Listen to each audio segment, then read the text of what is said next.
Hi, I'm Shilpa from the education team. And I'm Vaishnavi from the exhibitions team. Welcome to Arts Parks.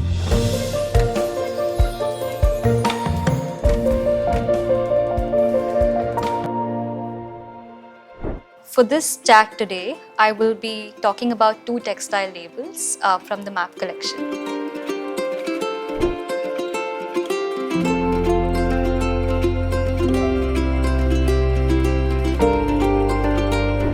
Maybe first for our audience, what are textile labels? So textile labels, also known as shippers' tickets, were introduced by the British in the 19th and 20th century. And the reason that they introduced it to the Indian market is because they accompanied a textile or bales of cloth. The reason being that Indian markets were known for hand-woven cloth, whereas the Britishers wanted their foreign cloth, foreign goods to be sold in India. So they decided that they will make these labels which would be attached on the cloth and to be sent to India so that people not only buy the cloth but are also fascinated by these labels. It's really interesting how objects such as textile labels, part of this popular visual culture, very much the everyday sort of sense, can speak to such larger histories. And I think it's kind of thinking about how people 100, 200 years from today will look at an advertisement that is made today and what that might tell them about us, about the world we're living in, about what society values today, right? So I think that's really cool that we get to do that with the textile labels. Exactly, they provide a context to people. Like today when we are looking at labels that were made, 60, 70 years before us, we are wondering about why did people enjoy this sort of imagery? What were they doing with it?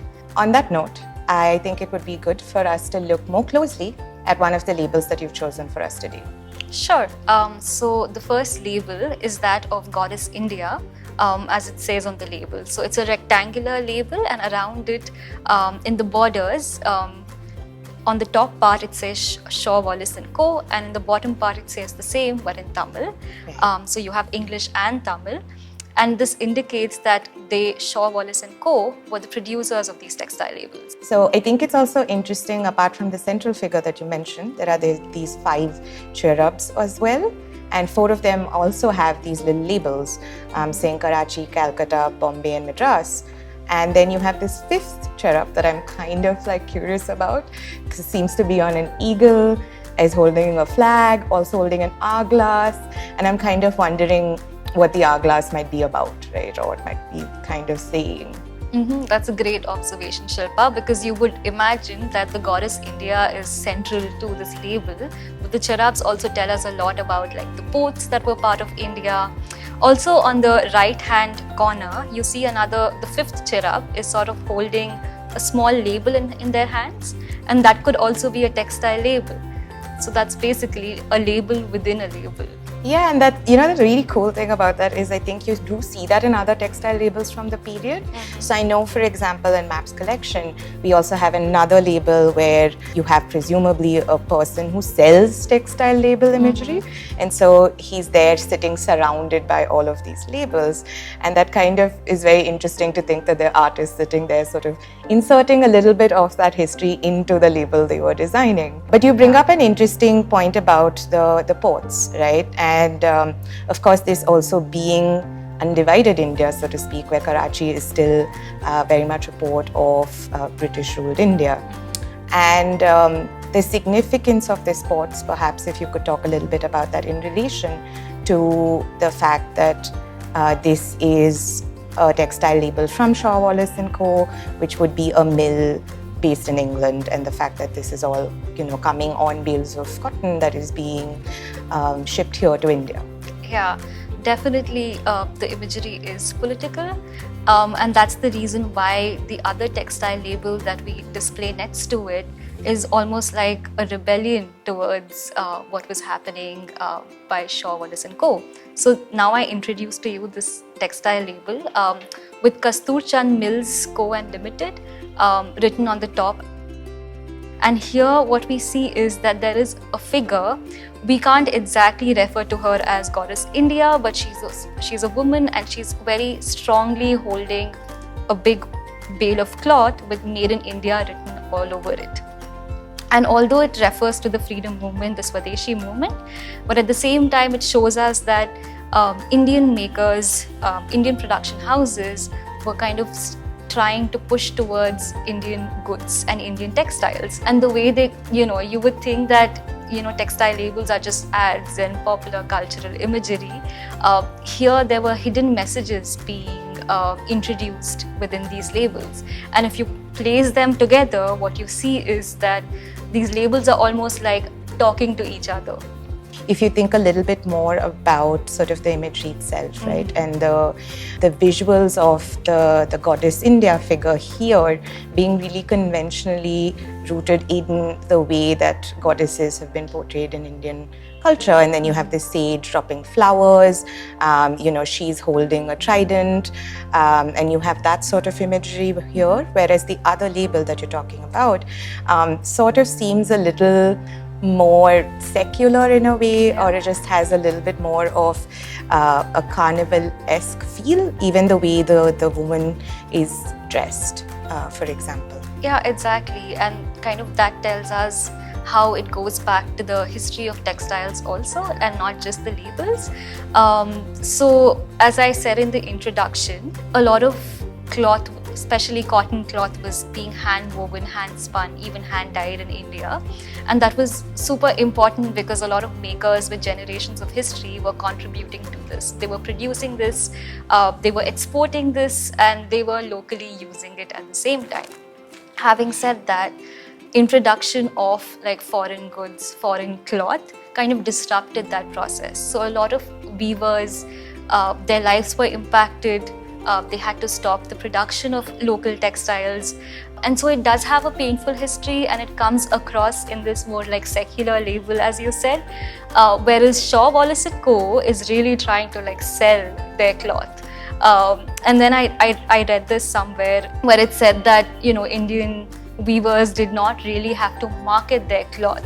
So it also kind of ties it back to like, are we also introducing this concept of like advertising, marketing in that sense through these textile labels? Yeah, that's a fascinating thing, because I think in a way you're entirely right. Like the mythological sort of imagery is the most predominant in textile labels that survive today from the period, right?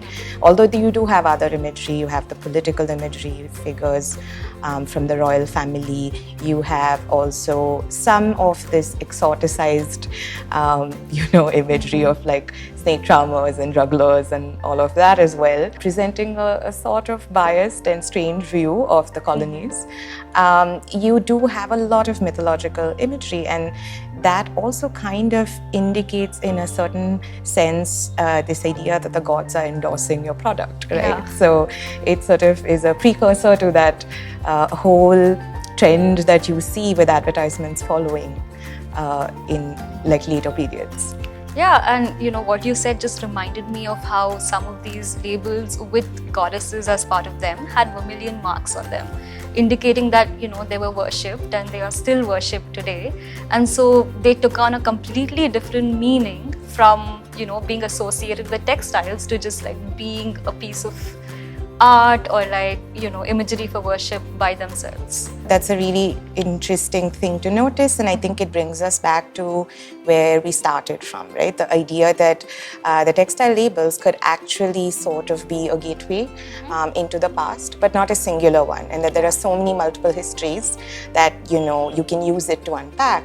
So you obviously talked about the weavers and the painful history that is kind of there, and this is also not really just a story about Indian weavers, right? And it's a much larger history of cotton trade and related slavery that happens in that colonial period with the empire that textile labels can kind of direct us towards.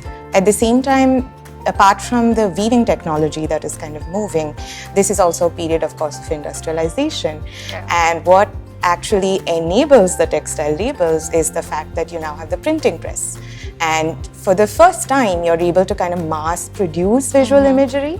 And what you were saying about this traveling into people's homes in a completely different, unrelated to this context of textiles and trade, and serving a different function in everyday life also is kind of possible because of this new technologies that are being invented in this period. So there's also that, angle or that particular approach that you could take when talking about it. Plus, you've talked about the political stuff. So it feels like there are lots of different ways in which thinking about these textile labels, thinking with them, can sort of open up all these questions and ideas about history. Exactly. There are layers of like consumption, production, and like how it went across, different people, and even technology was super relevant to how textiles were being produced and not just the printing of textile labels. And it's important to see them next to each other and how these sort of changes were happening at the same time. I completely agree with you, Shilpa. So for this season of Art Sparks, we approached our friends from the exhibitions team to talk to us about some objects from one of our inaugural shows, Visible Invisible, Representation of Women in Art through the MAP collection. Kind of wanted to ask you, Vaishnavi, two things. One, what role do these textile labels play in the show?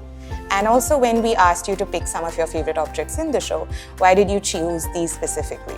These textile labels, like within labels and textiles, are super important in terms of how women were being depicted, or images of women were depicted, and especially like placing them next to each other within like one of the sections of the exhibition, which is called Goddess and Mortal, which also delves into the identity of women in association of like with motherhood, were kind of represented in it. So these labels are displayed next to a nationalist poster of Bharat Udhar. Right above them is a fulkari, which is hand embroidered on khadi. So overall, they're all speaking to each other in terms of underlying narratives of like freedom movement and how women played a part in them. And somehow like hidden messages were super kind of tied to all of that. It wasn't a completely direct representation. There was a bit of humor attached to like painful history at the same time. And also these two textile labels talk to each other, almost kind of contradict each other.